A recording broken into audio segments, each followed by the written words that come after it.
नमस्कार दोस्तों, आप सभी में विराजमान परमपिता परमात्मा को मेरा नमस्कार। तो सिकंदर जब विश्व विजय के लिए निकला है तो उसके गुरु एरिस्टोटल ने उससे कहा था तू विश्व विजय के लिए जा रहा है, ठीक है, लेकिन एक बात याद रखना, यहां से दूर एक देश है जिसका नाम है भारत। उसके संदर्भ में याद रखना, इस देश के लोगों को तलवार से नहीं जीता जा सकता।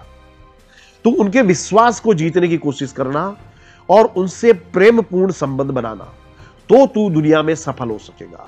और एरिस्टोटल ने सिकंदर से कहा था कि मैंने सुना है कि भगवान कृष्ण मोर पंख अपने मुकुट में लगाते थे, तो तू वहां से मोर के पंख लेके आना और एक सन्यासी को भी अपने साथ लेते आना, क्योंकि सन्यास जो है भारत की पूरे विश्व को दी गई सर्वश्रेष्ठ भेंट है। तो दोस्तों, यहां मैं आपको एक प्रसंग बताने वाला हूं जहां गुजरात के एक सन्यासी ने सिकंदर के घमंड को चकनाचूर कर दिया था। सिकंदर ईस्वी सन 325 में गुजरात के कच्छ से होकर गुजरा था। अब वो युद्ध से ज्यादा भारत के ज्ञान, विज्ञान, अध्यात्म से प्रभावित था।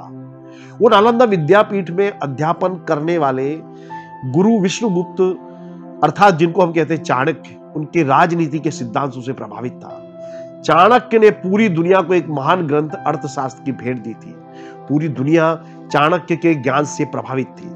सिकंदर अचंभित था कि एक जनेऊधारी, शिखाधारी ब्राह्मण जो मात्र एक धोती पहनता है, एक छोटी सी झोपड़ी में रहता है, उसके शब्द इस देश की प्रजा को किस तरह से प्रेरित करते हैं। तो कच्छ में ही सिकंदर का परिचय एक सन्यासी से हुआ।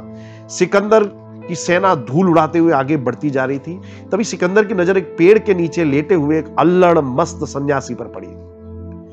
उस वहीं एक किशोर चूल्हे पर खाना पका रहा था। सिकंदर उस सन्यासी के पास पहुंचा तो पाया कि वह निद्राधीन अवस्था में संस्कृत के श्लोकों का गान कर रहा था। सिकंदर को भारत की भूमि को लेकर काफी आश्चर्य था। यहां कदम कदम पर संत, सन्यासी, आध्यात्मिक लोग मिलते थे। सिकंदर अपने साथ एक दुभाषिया रखता था जो उसकी बातों को भाषांतर करता था। सिकंदर इतना बड़ी विजय हासिल कर सका, उसका कारण यह था कि वो बहुत ही चालाक था और होशियार था। उसने भाषाओं को भी जीतने का मादा रखा। तो सिकंदर के दुभाषिया ने उस सन्यासी से पूछा कि आप कौन हो। इस पर सन्यासी ने उत्तर दिया, तेरे राजा से कहे मैं कोई नहीं हूं। ना मेरा कोई नाम है, ना मेरा कोई शरीर है, ना कोई लालसा है, ना ही कोई इच्छा है। इस पर सिकंदर ने कहा, चिंता करने की कोई बात नहीं, मैं और मेरे सैनिक अब अपने मूल वतन ग्रीस वापस जा रहे हैं।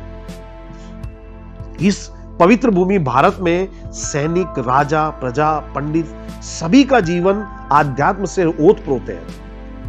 यहां मैं अपने आप को पराजित महसूस कर रहा हूं। इस पर साधु ने कहा, क्या तू अपनी मौत को सुधारना चाहता है? सिकंदर ने कहा, मुझे तो पूरी दुनिया जीतकर अलेक्जेंडर द ग्रेट बनना है, मुझे महान बनना है। इस पर साधु ने कहा, क्या तू महान से भी महान बनना चाहता है? सिकंदर ने कहा, महान से भी महान कौन होता है?